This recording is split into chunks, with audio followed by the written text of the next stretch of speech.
हाँ तो चलो यार शुरू करते हैं। तो आज की अपनी बहुत फेमस प्रॉब्लम है, इसका नाम है क्लाइंबिंग स्टेयर्स प्रॉब्लम। ठीक है, तो इससे प्रॉब्लम समझते हैं है क्या।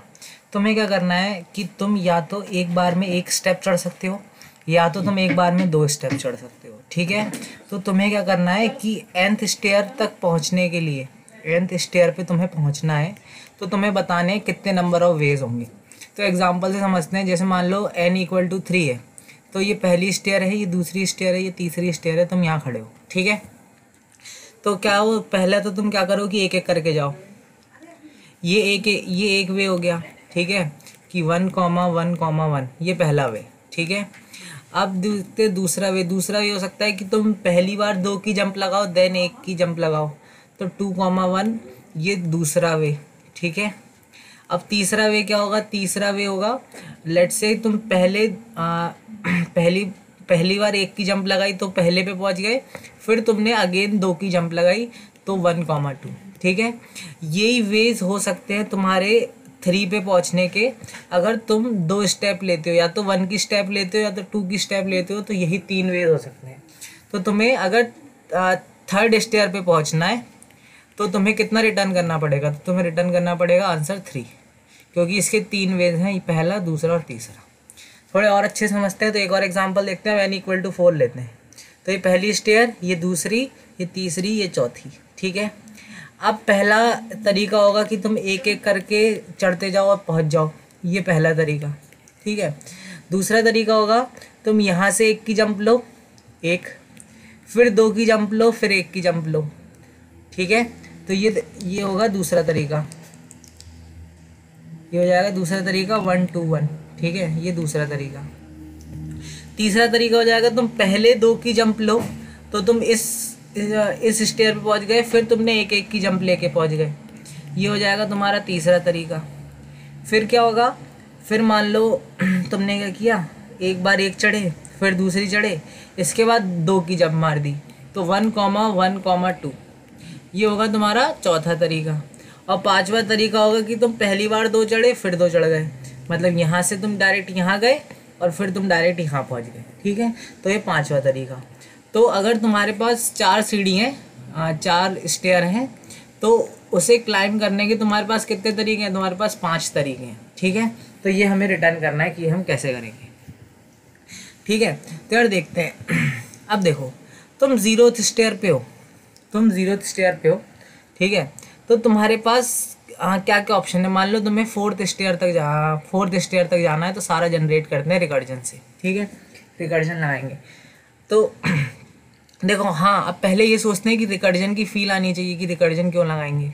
तो देखो, तुम्हें क्या करना है, क्या तुम्हारी प्रॉब्लम छोटी करके तुम सॉल्व कर सकते हो क्या, मतलब जो 4th स्टेयर पे चढ़ना है, क्या उसका answer 3rd stair, 2nd stair या 1st स्टेयर छोटे इनपुट पे डिपेंड कर रहा है कि नहीं कर रहा है। तो देखते हैं, उसके लिए पहले हम एक ट्री बना के देखते हैं कि हम कैसे सॉल्व कर सकते हैं। ठीक है, तो तुम्हें 4th स्टेयर पे चढ़ना है, तो तुम अभी 0th स्टेयर पे हो। अगर मान लो तुमने 2 की जंप ली, तो तुम पहुंच जाओगे कहाँ पे, तो तुम पहुंच जाओगे 2 पे। ठीक है, अब फिर अगर मान लो तुमने 1 की जंप ली, तो तुम कहाँ पे पहुंच जाओगे, 1 पे। ठीक है, फिर यहाँ से तुम्हारे पास 2 ऑप्शन है कि यहाँ से 2 की जंप लो, तुम 4 पे पहुंच गए, #विक्ट्री। ठीक है, अब यहाँ से तुम्हारे पास एक और ऑप्शन है कि तुम यहाँ से 1 की जंप लो और तीसरे पे पहुँच जाओ। ठीक है ना, और फिर तीसरे से तुम्हारे पास क्या ऑप्शन है, अब तुम्हें 2 की तो तुम ले नहीं सकते, तो तुम्हें 1 की लेनी पड़ेगी, तो तुम चौथी पे पहुँच जाओ। ठीक है, #विक्ट्री। अब देखो, अब इधर से देखते हैं, इस वाले ट्री से। अब 1 के बाद तुम्हारे पास कितनी चॉइस है, अब तुम्हारे पास चॉइस है कि या तो 2 क्लाइंब कर जाओ, अगर 2 क्लाइंब करते हो तो पहुंच जाओगे 3 पे। ठीक है, अब फिर देखते हैं, अगर अब तुम 1 क्लाइंब करते हो तो तुम पहुंच जाओगे 2 पे। ठीक है, अब फिर देखते हैं, 3 के पास तुम्हारे पास कोई चॉइस नहीं है, तो 3 से तुम 1 ही स्टेप क्लाइंब करके जा सकते हो 4 पे, #विक्ट्री। ठीक है, अब देखो, अब 2 से तुम्हारे पास क्या है, ये तुमने यहाँ प्रॉब्लम सॉल्व कर ली, ये वाली, यहाँ पे भी तुम 2 पे थे, तो 2 से 4 पे जाना। ठीक है, इज इंडिपेंडेंट ऑफ कि तुम कहाँ से 2 पे आ रहे हो। मतलब समझो मैं कह रहा हूँ कि तुम्हें 4 से 8 पे जाने के कितने वेज हैं, ये निकाल लो। तो ये जो चीज़ है ये इस पर डिपेंड नहीं करेगी कि तुम 3 से 4 पे आए हो या 2 से 4 पे आए हो। तुम कहीं से भी आओ, 4 से 8 तक जाने के जितने तरीके होंगे वो उतने ही रहेंगे, वो डिपेंड नहीं करेंगे कि तुम 4 पे कहाँ से पहुँचे हो, 3 से या 2 से। ठीक है, तो अब देखो, अब 2 से देखते हैं दोबारा। तो 2 से जाने के कितने तरीके, 2 से जाने के 2 तरीके, या तो 2 क्लाइम कर जाओ, 4 पे पहुँच जाओ, #विक्ट्री, है ना। अगर ऐसा नहीं करना तो 1 क्लाइम करो पहुँचो 3 पे, फिर 3 के बाद कोई ऑप्शन नहीं है, 1 क्लाइम करो पहुँचो 4 पे। ठीक है, #विक्ट्री। तो तुम 4 पे कितनी बार हिट कर रहे हो, 1 2 3 4 और 5। ठीक है, तो तुम जब भी 4 पे पहुंचोगे तो अपने आंसर में काउंट को प्लस कर दोगे। तो यार एक चीज़ देखो, ये ट्री देखो जो मैं 2 से बनाया, एक बार ये ट्री देखो ज़रा। ठीक है, 2 से मैंने 2 क्लाइम किया 4, 2 से मैंने 2 क्लाइम किया 4। ठीक है, फिर 2 से 1 क्लाइम किया 3, 3 से 1 क्लाइम किया 4, 2 से 1 क्लाइम किया 3, 3 से 1 क्लाइम किया 4। ये ट्री सेम है, तो कुछ खुशबू आई क्या? हाँ यार, डीपी की सी तो खुशबू आई कि भाई जब एक बार कंप्यूटेशन करा ली तो उसे मैं दूसरी बार यूज़ करूँगा, मैं दूसरी बार 2 को कैलकुलेट दोबारा नहीं करने वाला। ठीक है, तो और इसमें फिर हमारा जो ट्री है उसमें कैसी हो रही है, ब्रांचिंग हो रही है। ट्री में अपनी कैसी हो रही है, ब्रांचिंग हो रही है। तो अब यार जब ब्रांचिंग हो रही है तो अपने को किसकी फील आनी चाहिए, रिकर्जन की। बहुत सही भाई, सवाल हो गया। ब्रांचिंग हो गई, रिकर्जन की फील आ गई। रिकर्जन लगाऊंगा, मेमोराइज करूंगा, डीपी की मदद से अपना ऑप्टिमल सॉल्यूशन फाइंड करूंगा, उसकी टाइम कॉम्प्लेक्सिटी भी रिड्यूस करूंगा। ठीक है, इससे अच्छा कुछ नहीं हो सकता। अगर ये तुम्हारे इंटरव्यू में तुम्हें चमक जाए या पेपर में चमक जाए तो भाई मज़ा ही आ जाए। तो अब चलो देखते हैं सवाल। ठीक है, तो फंक्शन बनाते हैं इंट रिकर। इंट क्लाइम है ना, तो क्लाइम बनाते हैं, इंट क्लाइम। अब तुम पहले दो, तुम कहाँ पे हो, तो तुमने दिया इंट मैं ith पोजीशन पे हूँ। तो तुम शुरुआत में कहाँ थे, जब तुम्हारी प्रॉब्लम चालू हुई थी तुम शुरुआत में यहाँ थे, तुम 0th पोजीशन पे थे। ठीक है, तो जब पैरामीटर पास करोगे तो i की जगह 0 पास करना सबसे इनिशियली जब फंक्शन कॉल होगी। तुम्हें कहाँ पहुँचना है, हमें भैया पहुँचना है इंट n पे। ठीक है, तो मैं क्या कहता हूँ कि अगर तुम्हारा जहाँ पे तुम खड़े हो वहीं तुम्हें पहुँचना है, ठीक है, तो #विक्ट्री तो कर दो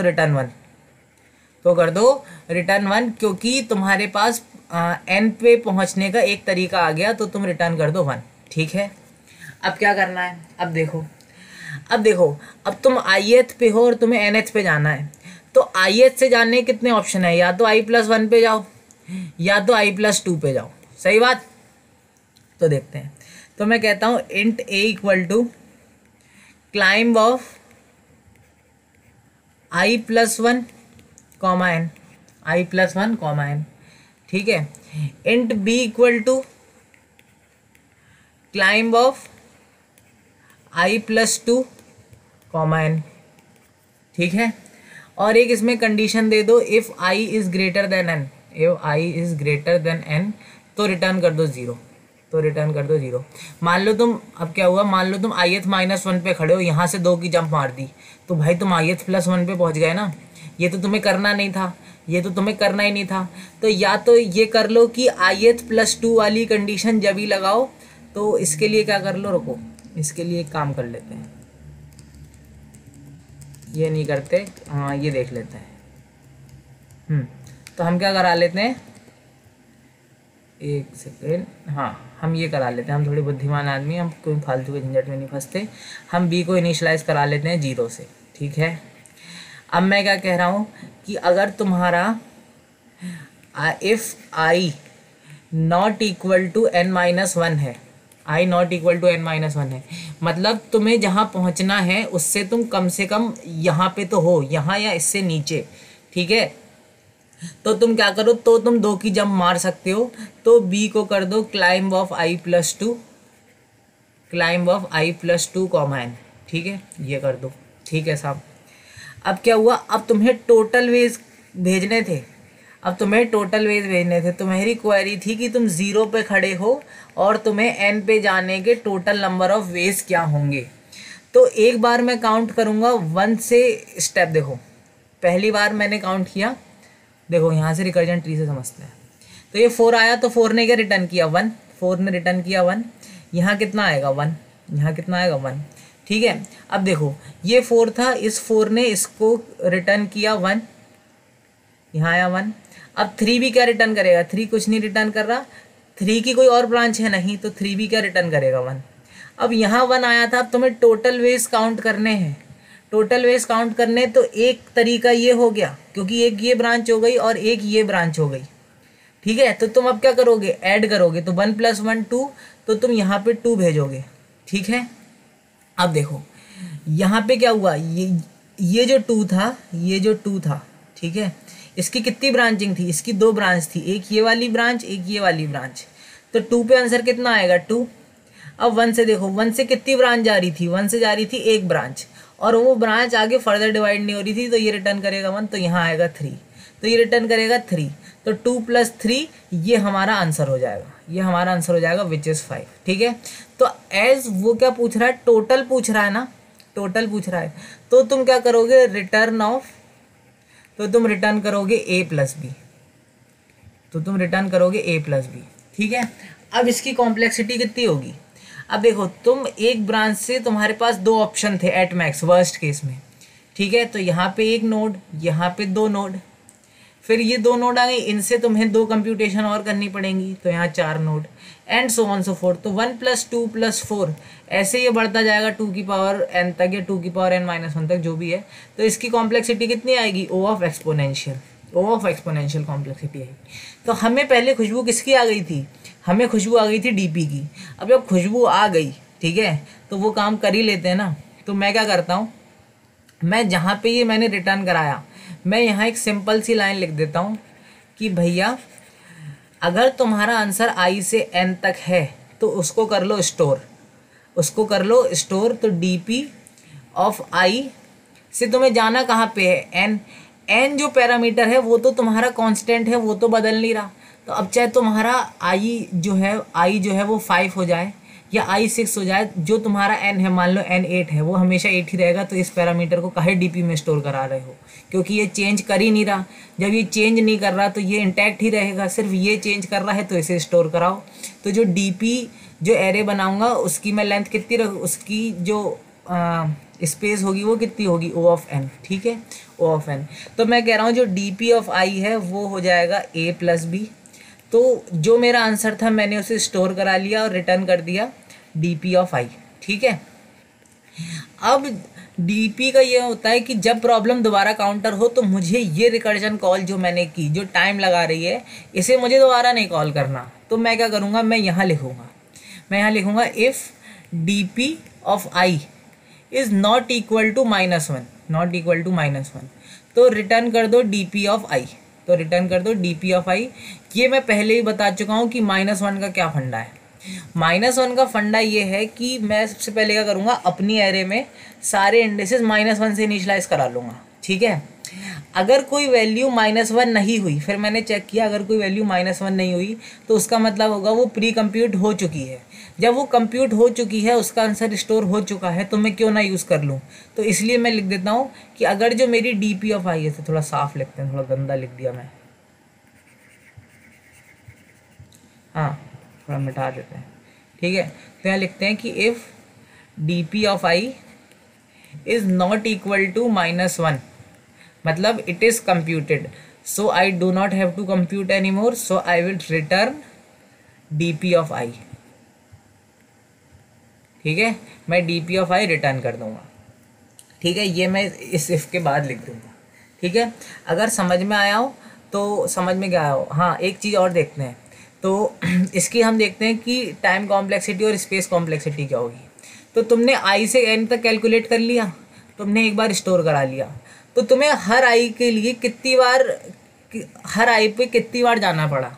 हर I पे मुझे सिर्फ एक ही बार ट्रैवर्स करना पड़ा, और I कहाँ से कहाँ तक वेरिएट कर रहा है, 0 से N तक, ठीक है, और मैं हर आई पे एक ही बार जा रहा हूँ, ठीक है, तो मेरी टाइम कॉम्प्लेक्सिटी कितनी हो जाएगी, ओ ऑफ एन।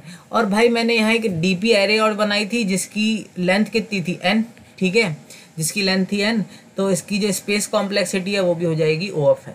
तो 2 की power n is converted to n, ठीक है, with the penalty of O n space, with the penalty of O n space. तो टाइम कीमती था, टाइम बचा लिया, थोड़ी स्पेस, अपनी स्पेस तो अपने पास बहुत है भाई, स्पेस बहुत है, बस टाइम कॉम्प्लेक्सिटी हमने रिड्यूस कर दी बिकॉज टाइम मैटर्स। तो ये अपना कोड था। अगर प्लीज़ अच्छा लगे तो please like share and subscribe करना यार। थैंक यू यार।